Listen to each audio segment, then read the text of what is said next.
Alright, traders. So this is going to be a quick little diddy. I want to draw your attention to the British pound and the US dollar index.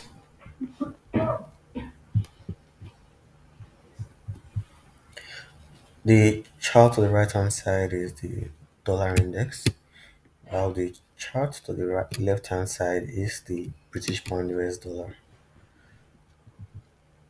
Notice we traded down into a weekly inversion fair value gap on the British pound US dollar market.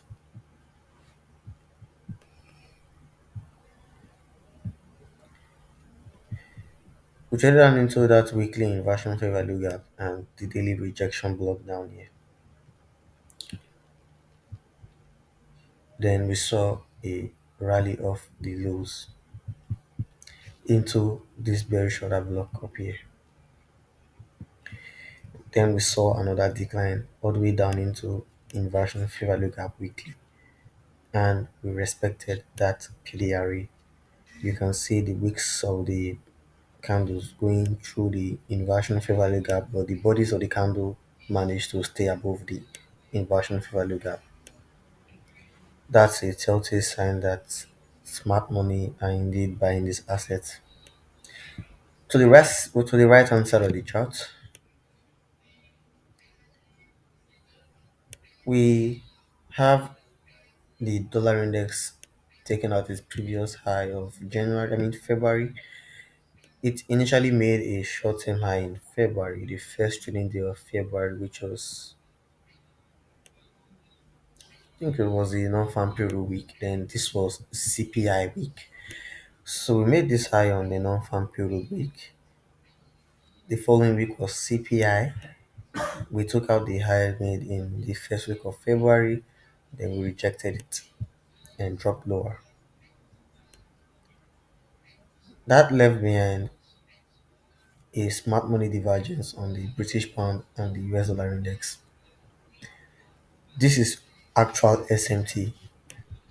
We have the dollar index going higher to take out buy stops. The British pound is supposed to make a comparable lower low because if the value of the US dollar increased, then the value of the British pound should decrease for that time period. But we aren't seeing that in the charts. We are seeing the British pound US dollar failing to make that lower low, meaning the institutions were actively buying the British pound USD, and some distribution is about to come on their way in the US dollar index. So the active PDR is the weekly fair value gap from November 13th, 2023. The next discount weekly PDR would be the bullish order block on the weekly time frame, which is around this price level.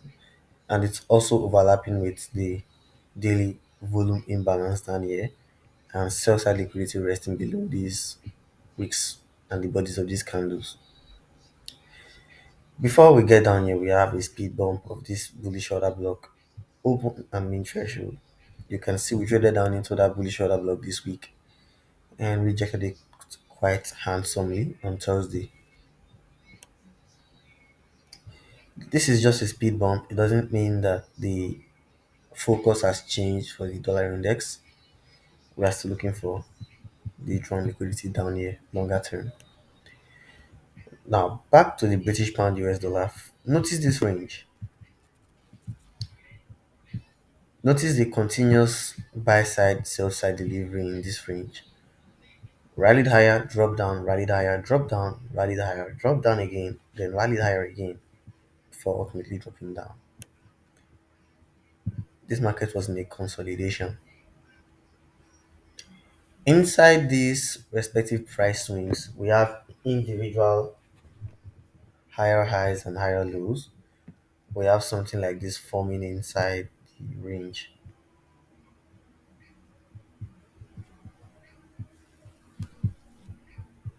You know how a normal uptrend looks like.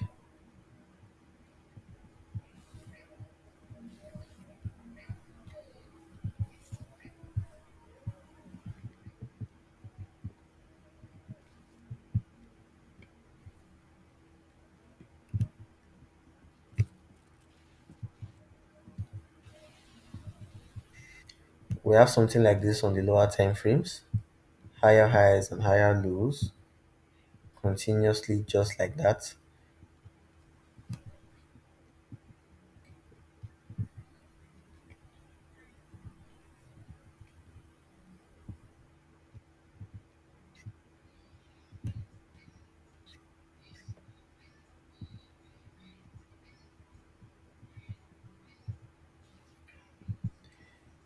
So on the lower time frames, using this as an illustration, we have something like this,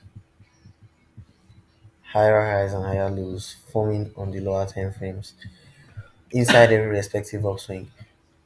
On the daily time frame, it may look like just a series of up close candles, maybe 3 to 4 up close candles. But on lower time frames, it's more and more candles. Like it's more candles, it's more swings inside the lower time frames as you break it down. Anyways, let's just go into the chart right now so I can show you this for completeness sake. We'll scroll back into that shaded range. Okay, higher highs and higher lows, down again, higher highs and higher lows, continuously like that before we come into a much tighter consolidation on the 4 hour time frame. Inside these respective downswings and upswings, there will be more higher highs and higher lows. Let's go down to the 60-minute chart.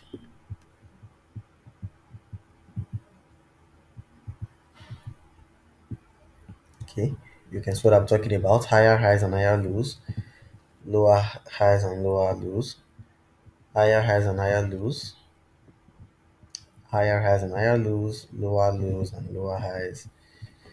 Then down to the 15 minutes. This is even much better, and I will enlarge the charts right now. So this is what I'm talking about. Inside these respective price swings, as we keep breaking them down, you start seeing more dynamic higher highs and higher low formations inside each of the specific price swings that form that whole consolidation. You can see that more highs and lows, previous low, previous high, previous high, previous low, previous high, previous low to an old high, from that high to a new low, from that lower high to a new lower low, then just like that, on and on, like that, inside that consolidation back and forth. But what do I do with this information? Well, when the market is going to run back on that level, when the market is going to come back to that level at a later time, it may find it difficult to go through that range. This is because it's a high resistance liquidity run. High resistance liquidity run. HRLR for short. High resistance liquidity runs frustrate. That's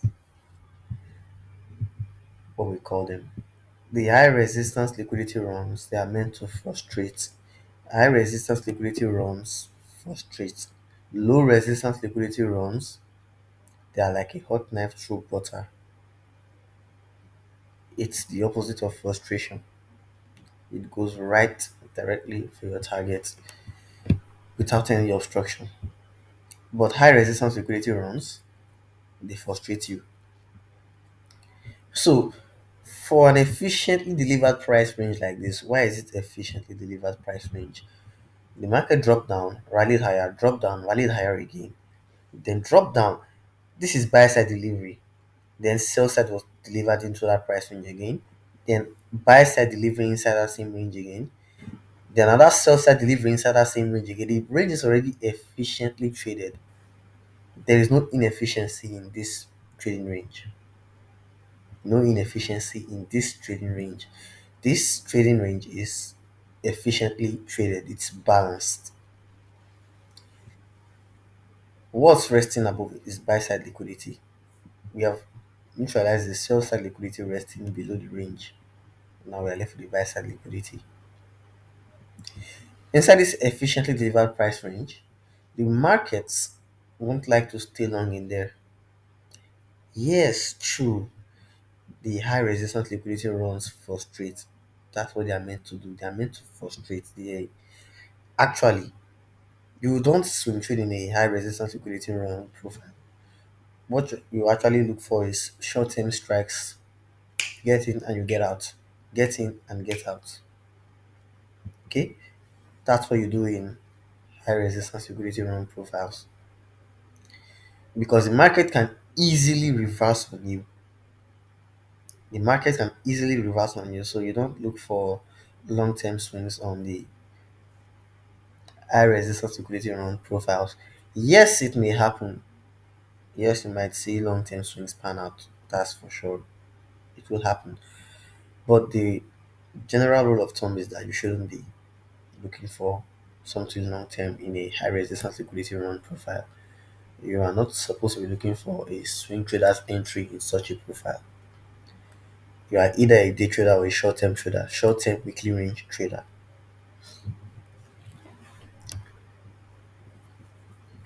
That being said, this efficiently delivered price range, the market will not like to stay inside this range for long, despite the fact that it's a high resistance liquidity run. High resistance liquidity runs they need high impact economic data for them to be complete or to be overcome. So when you see a high resistance liquidity run condition on your lower time frame charts, you should refer to the economic calendar for the nearest high impact or medium impact events. The high impact events are going to be the driving force for this market, neutralizing this high resistance liquidity run. It's going to be an high impact news that will cause this market to displace from where it's currently at right now into premium or down below into discount. And you know the protocol for high impact news. We don't stand in front of it. We wait for it to pass us by. So you aren't looking for a swing trader's perspective in a high resistance liquidity run. It just won't work. Swing traders, we want to be positioned when the move happens. The news, we have to be out of the market. As day traders, we don't want to be in the market when that news hits. We have to wait when it hits them. Maybe 30, 45 minutes later, we get into the market and take the opportunity.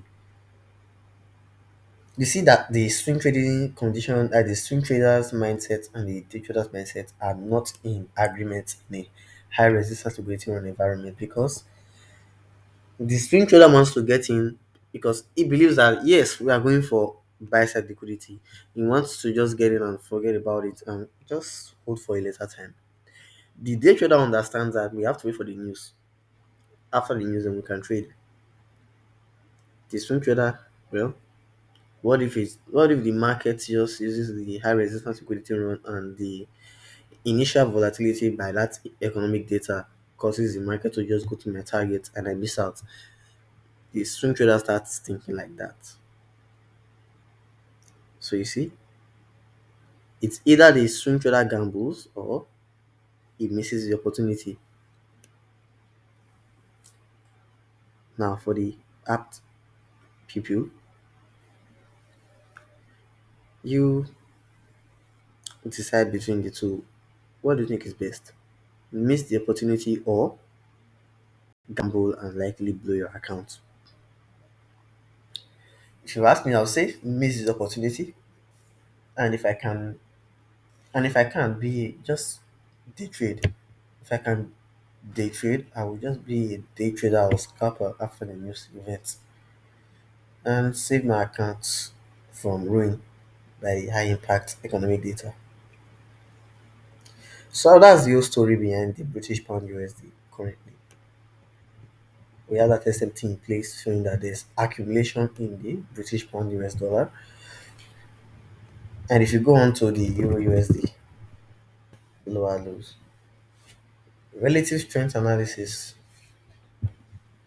Dollar index made a higher high. It went out to take buy stops. Euro dollar made a lower low. It went out to take sell stops. It made a lower price because the dollar index made a higher price. The British pound didn't make that higher price, that lower price. Sorry.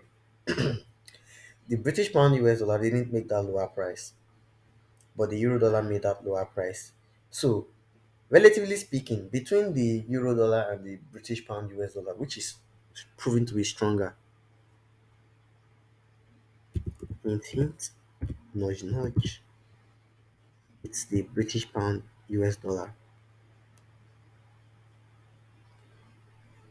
The currency it's actually being weighed against, which is the US dollar index, posted a higher pricing, meaning the index gave you a higher indication that the price, well, at this time, I was valued at a higher price. So, every other assets that are being weighed against my strength, my value, they are supposed to make a lower price at that specific time. The British pound said no, I'm not making that lower valuation in price. In fact, I'm failing to make that. I'm going to make a higher low. This means that the British pound is stronger than the euro dollar.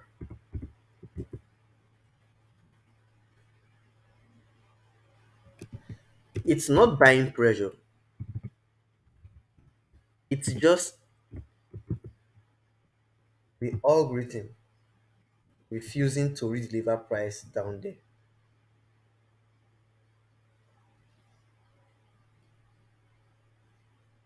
Do you get that? It's not buying and selling pressure affecting the price. It's not buying and selling pressure. It's not that the smart money bought more in the British pound USD than the euro dollar. I'm trying to find the word for it to describe it.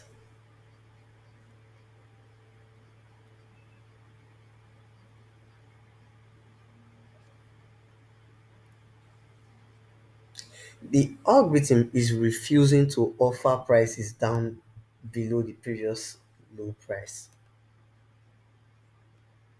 It's an inability for price. It's an inability to offer prices down there because it's controlled by an algorithm. It's a computer program. IPDA. IPDA wasn't willing to reoffer prices down below this previous low price. But on the dollar index, it already higher offered a higher price. That's a cracking correlation between the British pound USD, Euro USD, and the dollar index. That's actual SMT.